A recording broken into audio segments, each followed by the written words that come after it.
Hello, Judy here from the Quilting Bee in Massillon, Ohio. And today I'm going to be giving you a little process in using the Chinoiserie Bouquet Kit. And this has not only the color photo of the sample that I've done up, but it's also going to have instructions. There are 2 different pots that you can choose from. You can have the short squatty pot, which is the one I used here, and a more elongated pot, which is what I'm going to be working on in this little video. And then of course you have all of your fabric. We have our blues, which are all different tones of blue and whites, and there should be several of those. And then all of your floral prints, that will be the source for your flowers and leaves. So that will be all you need, other than your standard supplies, to do this little project. Let's get started.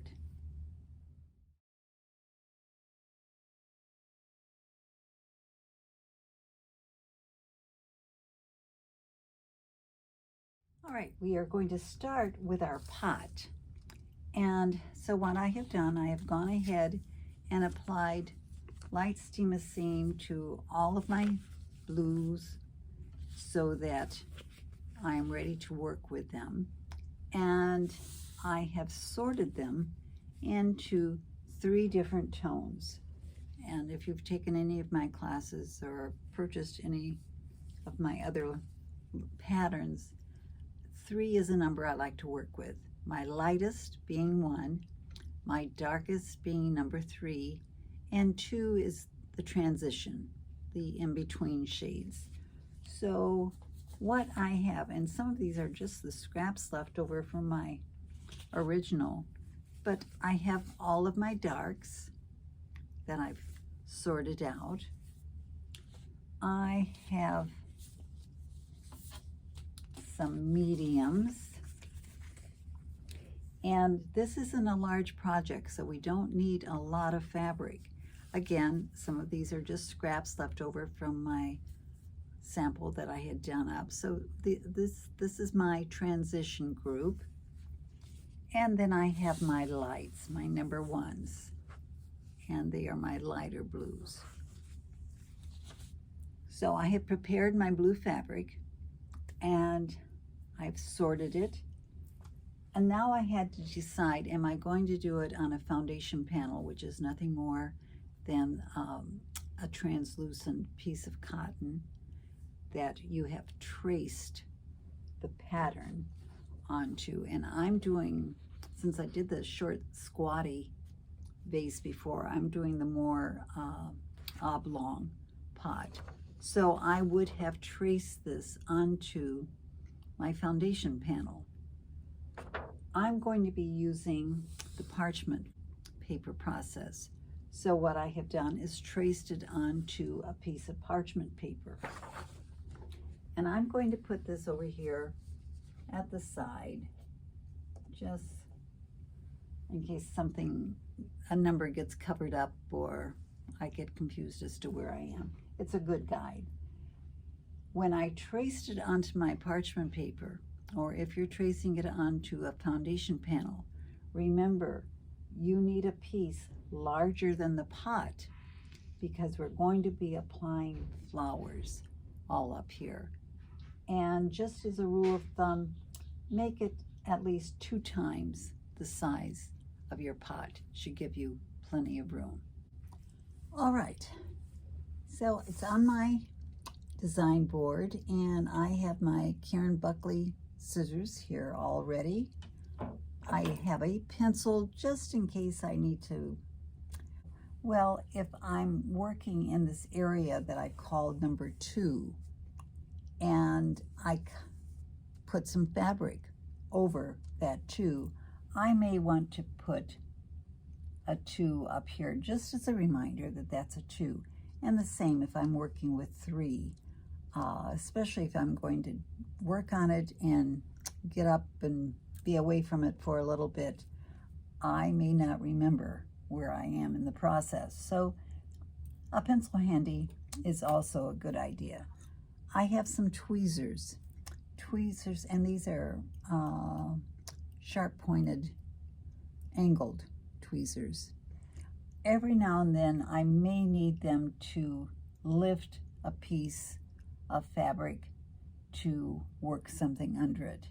Just in case they're here ready, I do have my little glue stick. Again, it's here if I need it. I have a little pin cushion here with some extra straight pins if I need it. I will be using a mini iron, and I use this. You don't need it if you're using a foundation panel, but I will need it as I lay my first few pieces. They're not going to adhere to parchment paper as they would to fabric, and so I will have to heat them just a little bit to soften up the stickiness to make it adhere. But once I keep adding, the fabric will start to adhere to each other. But I do have it here handy in case I need it. And it is turned on.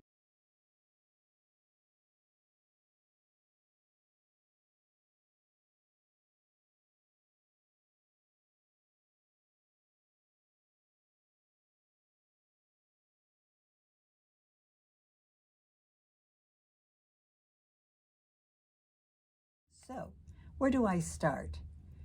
There's no rule for where you start, but I think with this, maybe I'm going to start in my number 1, just because I'm looking at it.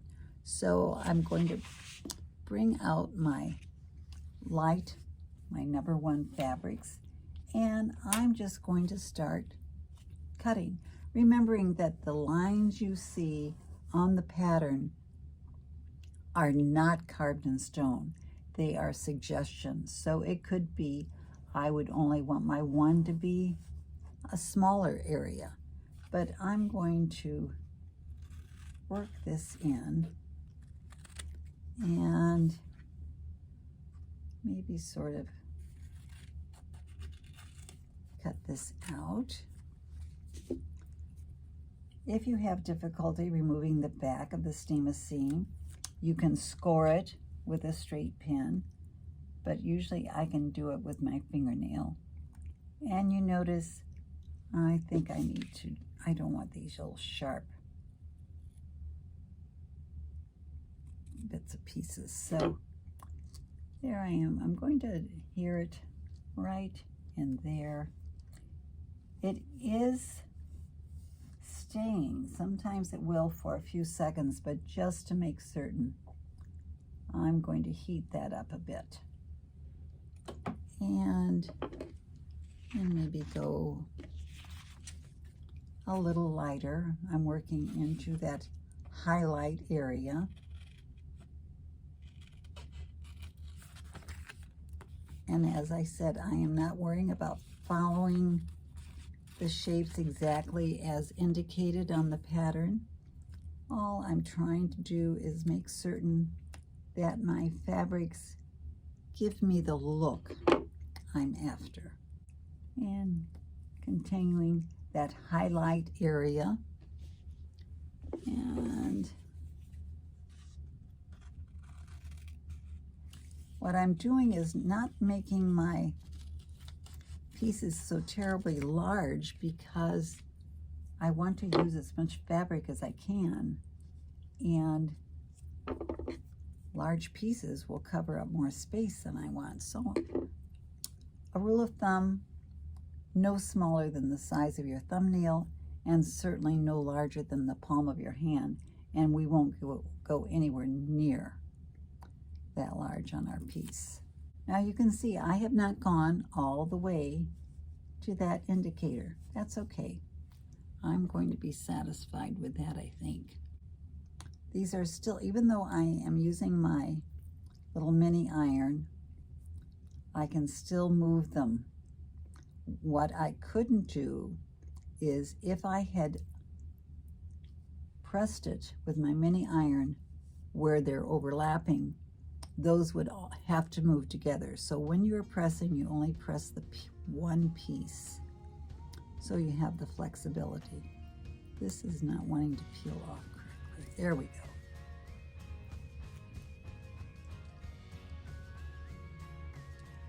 All right, so there. So now I'm going to go to my mid-tones and start filling those in.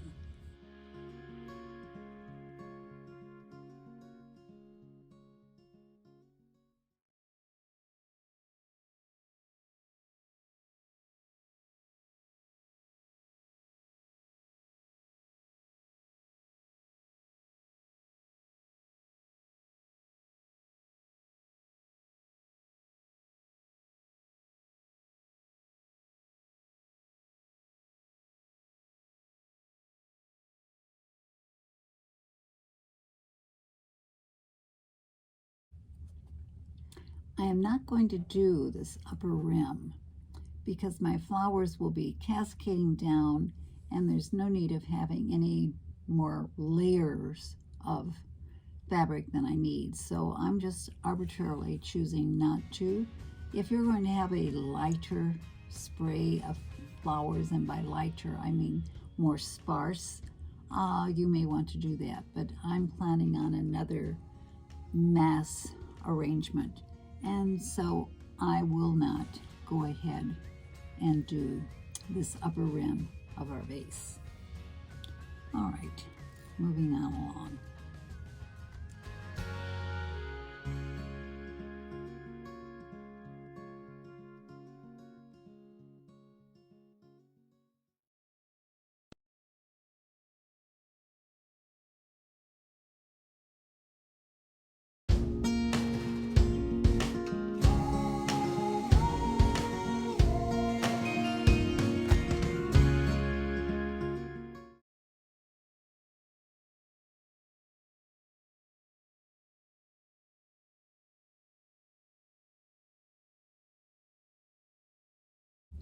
Now I'm ready to do my bottom rim of the vase.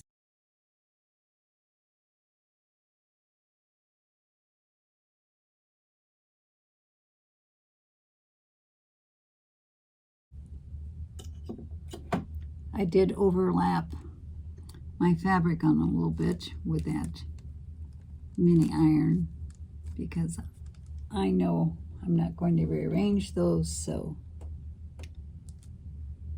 I wasn't concerned about being able to move them. All right, that is my vase. I will step back and look at it and decide if I'm ready to move on. All right, I have cut out a lot of my flowers, but you can decide how you want to do it. If you're going to cut out a lot of your flowers and leaves, don't get real exact at this point. At this point, you are only going, I'm looking for an example here, you're only going to be cutting out around it because you don't want to take the time to do all of this detail, then apply it to your Chinoiserie and have to cut again. So I cut out a fairly broad area around the flower I want. Here's another one.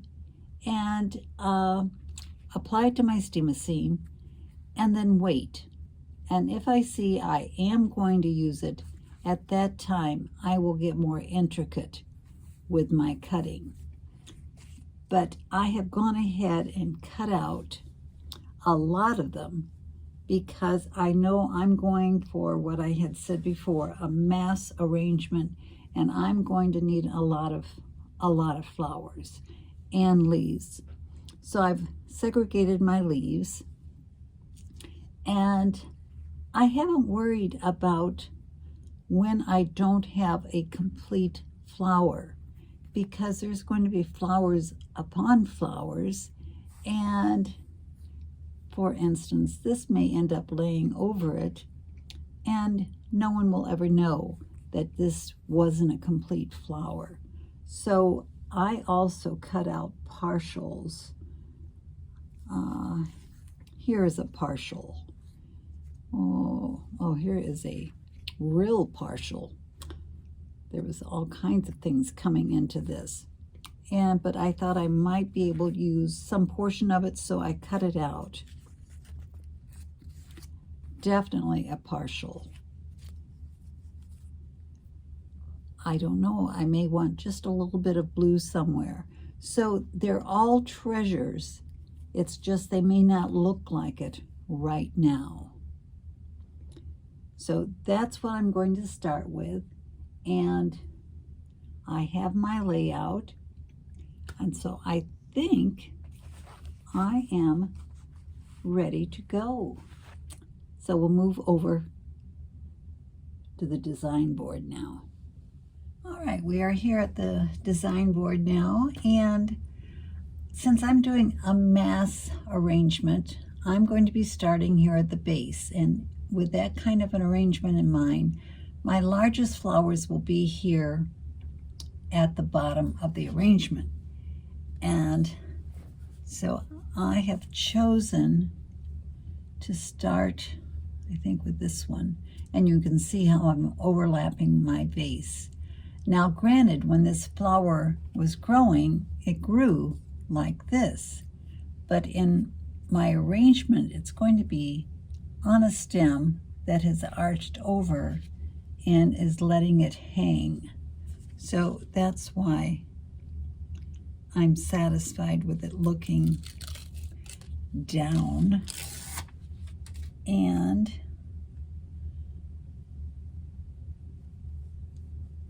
let's see, what do we think of that? I need something along with it. Maybe this little guy that we had talked about before. And this that isn't the whole flower.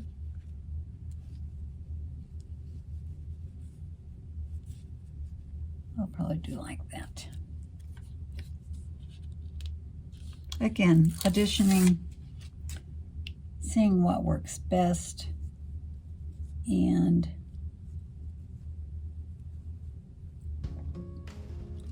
placing it, remembering that I can always move them. So I need something over here,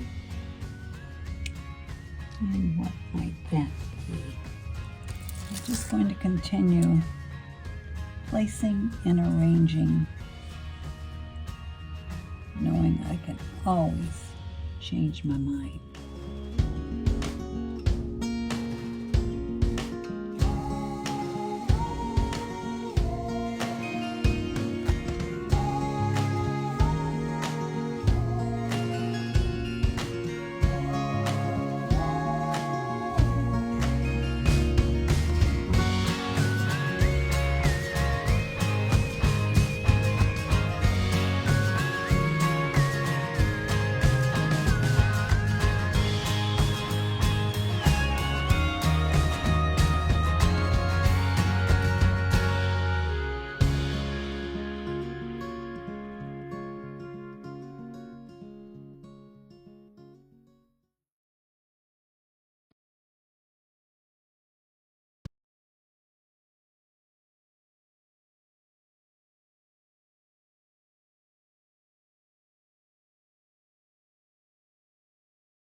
Here's an interesting flower.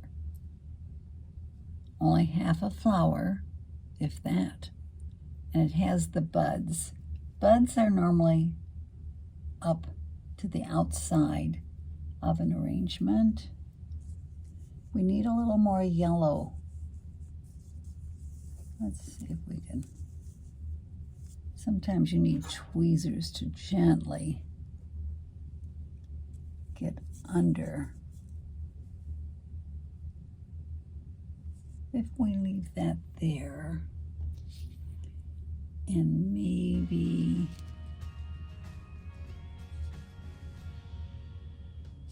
I think that's what we're going to do. I'm going to use this whole flower because I'm really only showing half of it, and why waste a good flower when I'm putting it under something.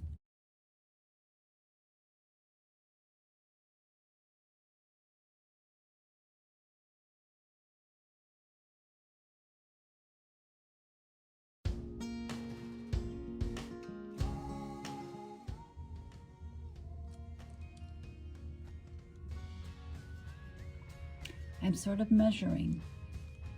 A rule of thumb is your arrangement is 2 to 1. So if I have this here, I need a little more height.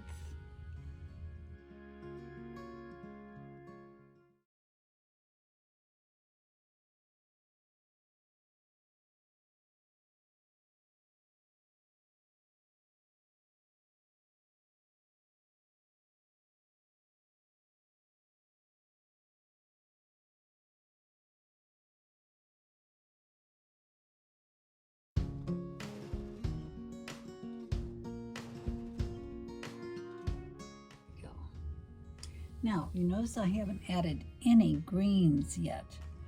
I usually wait until I have my flowers in place and then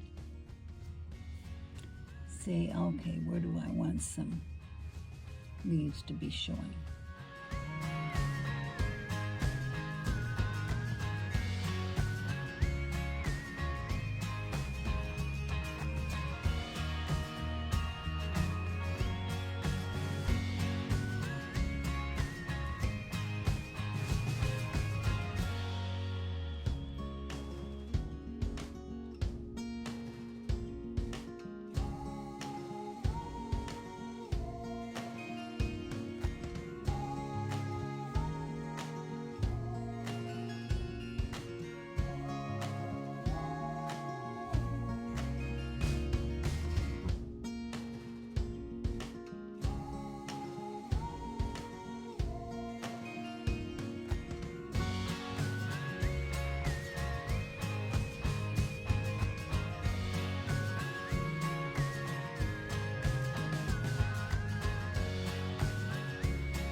Seems off balance to me. Hoping this will help.